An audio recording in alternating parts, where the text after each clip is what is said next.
श्रीमद भगवद्गीता मराठी अध्याय 11. अर्जुन म्हणाला, माझ्यावर कृपा करण्यासाठी आपण जो अत्यंत गुप्त अध्यात्मविषयक उपदेश मला केला त्याने माझे हे अज्ञान नाहीसे झाले. कारण हे कमलदल नयना, मी आपल्याकडून प्राण्यांची उत्पत्ती आणि प्रलय विस्तारपूर्वक ऐकले आहेत, तसेच आपला अविनाशी प्रभावही ऐकला आहे. हे परमेश्वरा, आपण आपल्याविषयी जसे सांगत आहात ते बरोबर तसेच आहे. हे पुरुषोत्तमा, आपले ज्ञान, ऐश्वर्य, शक्ती, बल, वीर्य आणि तेजयुक्त ईश्वरी स्वरूप मला प्रत्यक्ष पाहण्याची इच्छा आहे. हे प्रभो, जर मला आपले हे रूप पाहता येईल असे आपल्याला वाटत असेल तर हे योगेश्वरा, त्या अविनाशी स्वरूपाचे मला दर्शन घडवा. श्री भगवान म्हणाले, हे पार्था, आता तू माझी शेकडो हजारो नाना प्रकारची, नाना रंगांची आणि नाना आकारांची अलौकिक रूपे पहा. हे भरतवंशी अर्जुना, माझ्यामध्ये आदितीच्या 12 पुत्रांना, 8 वसूंना, 11 रुद्रांना, 2 अश्विनी कुमारांना आणि 49 मरुद्ध गणांना पहा. तसेच आणखीही पुष्कळशी यापूर्वी न पाहिलेली आश्चर्यकारक रूपे पहा. हे अर्जुना, आता या माझ्या शरीरात एकत्रित असलेले चराचरसह संपूर्ण जग पहा. तसेच इतरही जे काही तुला पाहण्याची इच्छा असेल ते पहा. परंतु मला तू या तुझ्या चर्मचक्षूंनी खात्रीने पाहू शकणार नाहीस, म्हणून मी तुला दिव्य दृष्टी देतो. तिच्या साहाय्याने तू माझी ईश्वरी योगशक्ती पहा. संजय म्हणाला, हे महाराज, महायोगेश्वर आणि सर्व पापांचा नाश करणाऱ्या भगवंतांनी असे सांगून मग अर्जुनाला परम ऐश्वर्ययुक्त दिव्य स्वरूप दाखवले. अनेक तोंडे व डोळे असलेल्या, अनेक आश्चर्यकारक दर्शने असलेल्या, पुष्कळशा दिव्य अलंकारांनी विभूषित आणि पुष्कळशी दिव्य शस्त्र हातात घेतलेल्या, दिव्य माळा आणि वस्त्रे धारण केलेल्या, तसेच दिव्य गंधाने विभूषित, सर्व प्रकारच्या आश्चर्यांनी युक्त, अनंत स्वरूप, सर्व बाजूंनी तोंडे असलेल्या विराट स्वरूप परमदेव परमेश्वराला अर्जुनाने पाहिले. आकाशात 1000 वर्ष सूर्य एकदम उगवले असता जो प्रकाश पडेल तोही त्या विश्वरूप परमात्म्याच्या प्रकाशा इतका कदाचित होईल, म्हणजेच होणार नाही. पांडुपुत्र अर्जुनाने त्यावेळी अनेक प्रकाशात विभागलेले संपूर्ण जग देवाधिदेव भगवान श्रीकृष्णांच्या त्या शरीरात एकत्र असलेले पाहिले. त्यानंतर तो आश्चर्यकारक झालेला व अंगावर रोमांच उभा राहिलेला अर्जुन प्रकाशमय विश्वरूप परमात्म्याला श्रद्धाभक्तीसह मस्तकाने प्रणाम करून हात जोडून म्हणाला. अर्जुन म्हणाला, हे देवा, मी आपल्या दिव्य देहात संपूर्ण देवांना, तसेच अनेक भूतांच्या समुदायांना, कमळाच्या आसनावर विराजमान झालेल्या ब्रह्मदेवाला, शंकराला, सर्व ऋषींना, तसेच दिव्य सर्पांना पाहत आहे. हे संपूर्ण विश्वाचे स्वामी, मी आपल्याला अनेक बाहू, पोटे, तोंडे आणि डोळे असलेले, तसेच सर्व बाजूंनी अनंत रूप असलेले पाहत आहे. हे विश्वरूपा, मला आपला ना अंत दिसत, ना मध्य दिसत, ना आरंभ. मी आपल्याला मुकुट घातलेले, गदा व चक्र धारण केलेले, सर्व बाजूंनी प्रकाशमान तेजाचा समूह असे प्रज्वलित अग्नी व सूर्य यांच्याप्रमाणे तेजाने युक्त, पाहण्यास अतिशय कठीण आणि सर्व दृष्टींनी अमर्याद असे पाहत आहे. आपणच जाणण्याजोगे परमब्रह्म परमात्मा आहात. आपणच या जगाचे परम आधार आहात. आपणच अनादी धर्माचे रक्षक आहात आणि आपणच अविनाशी सनातन पुरुष आहात असे मला वाटते.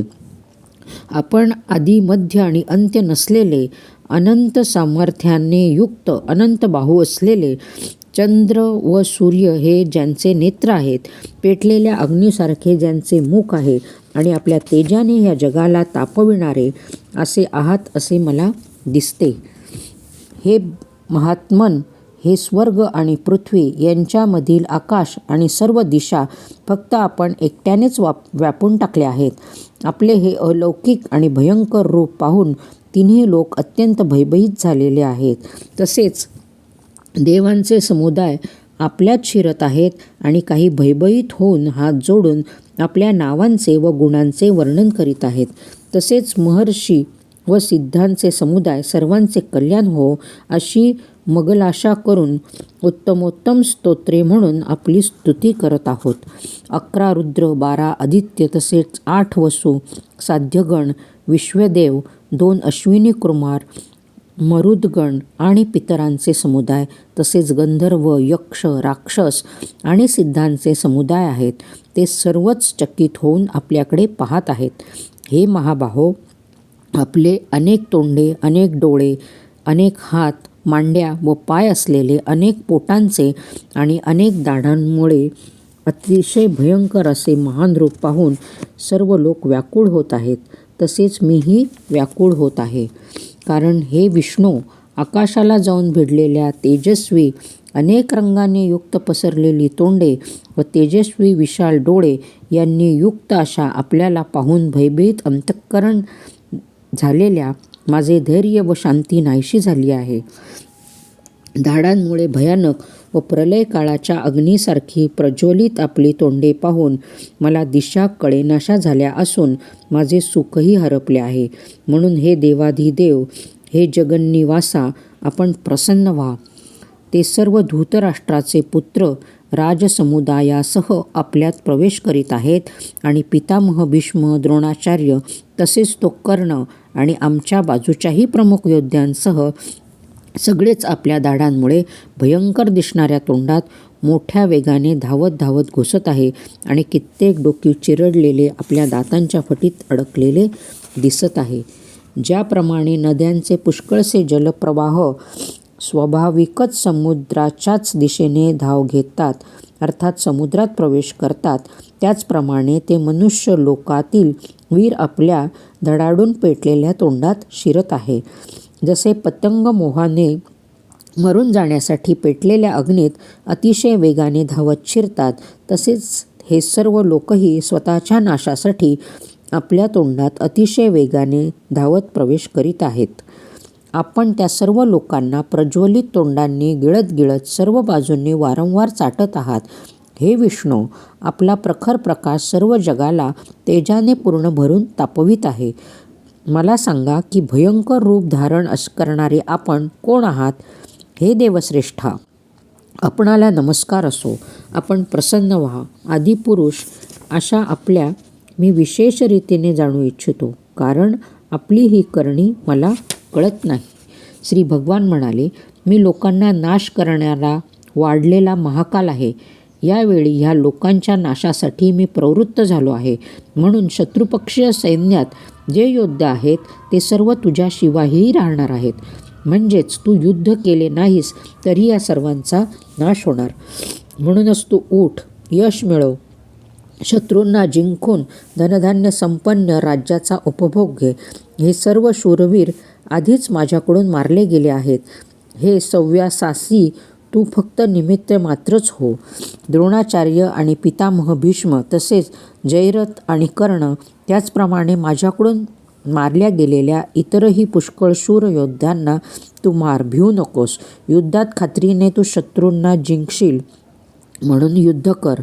संजय म्हणाला, भगवान केशवांचे हे बोलणे ऐकून किरीटी अर्जुनाने हात जोडून कापत कापत नमस्कार केला आणि फिरूनही अत्यंत भयभीत होऊन प्रमाण करून भगवान श्रीकृष्णांना सद्गदित होऊन तो म्हणाला, अर्जुन म्हणाला, हे अंतर्यामी, आपले नाव, गुण आणि प्रभाव यांच्या वर्णनाने जग अतिशय आनंदित होते व तुमच्यावर अतिशय प्रेम करू लागते. तसेच भ्यालेले राक्षस दशदिशात पळून जात आहेत आणि सर्व सिद्धगणांचे समुदाय आपल्याला नमस्कार करीत आहे. हे योग्यच होय. हे महात्मन ब्रह्मदेवाचेही आदिकारण आणि सर्वात श्रेष्ठ अशा आपल्याला हे नमस्कार का बरे करणार नाहीत? कारण हे अनंता, हे देवाधिदेवा, हे जगन्निवासा, हे सत असत व त्या पलीकडील अक्षर अर्थात सच्चिदानंद घनब्रह्म आहे. ते आपणच आहात. आपण आदिदेव आणि सनातन पुरुष आहात. आपण या जगाचे परम आश्रयस्थान आहात. जग जाणणारेही आपणच व जाणण्याजोगेही आपणच. परमधामही आपणच आहात. हे अनंत रूपा, आपण हे सर्व विश्व व्यापले आहेत.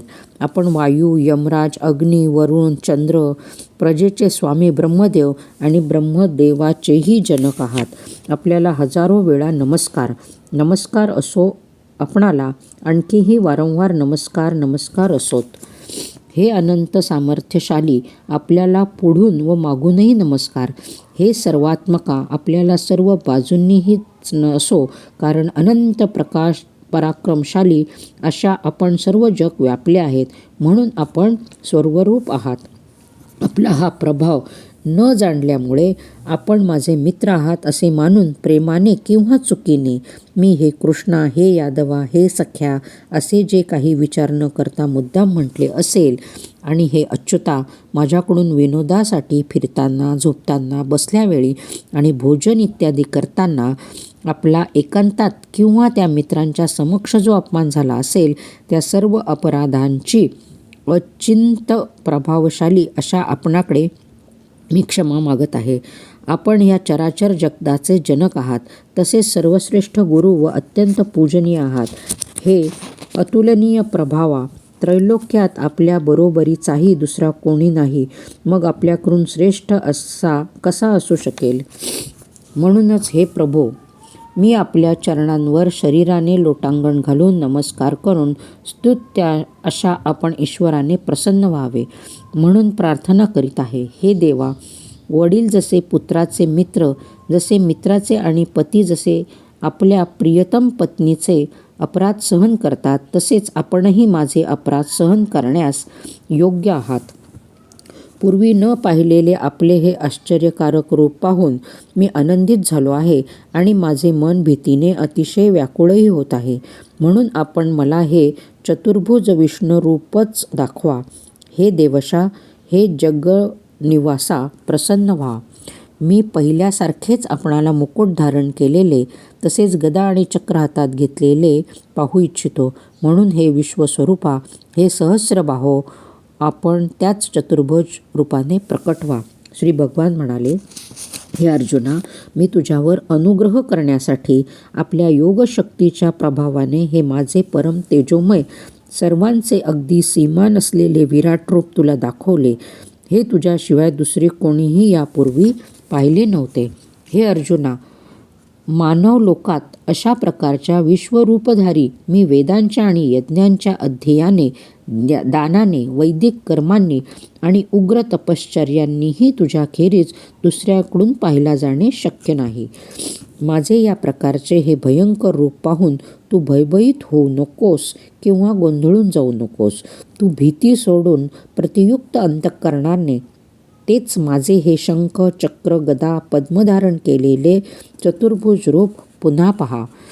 संजय म्हणाला, भगवान वासुदेवांनी अर्जुनाला असे सांगून पुन्हा तसलेच आपले चतुर्भुज रूप दाखवले आणि पुन्हा महात्मा श्रीकृष्णांनी रूप धारण करून भयभीत अर्जुनाला धीर दिला. अर्जुन म्हणाला, हे जनार्दना, आपले हे अतिशय शांत मनुष्यरूप पाहून आता माझे मन स्थिर झाले असून मी माझ्या मूळ स्थितीला प्राप्त झालो आहे. श्री भगवान म्हणाले, माझे हे चतुर्भुज रूप पाहिलेस, हे पहावयास मिळणे अतिशय दुर्लभ आहे. देवसुद्धा नेहमी या रूपाच्या दर्शनाची इच्छा करीत असतात. तू जसे मला पाहिलेस तशा माझ्या चतुर्भुज रूपाचे दर्शन वेदांनी, तपाने, दानाने आणि यज्ञानेही मिळणे शक्य नाही. परंतु हे परंतप अर्जुना, अनन्य भक्तीने या प्रकारच्या चतुर्भुजधारी मला प्रत्यक्ष पाहणे, तत्वतः जाणणे, तसेच प्रवेश करणे अर्थात एकरूप होणेही शक्य नाही. हे अर्जुना, जो पुरुष केवळ माझ्याचसाठी सर्व कर्तव्य कर्मे करणारा, मलाच परम आश्रय मानणारा, माझा भक्त, आसक्त रहित असतो आणि सर्व प्राणी मात्राविषयी वैरभाव बाळगत नाही, तो अनन्य भक्त मलाच प्राप्त होतो.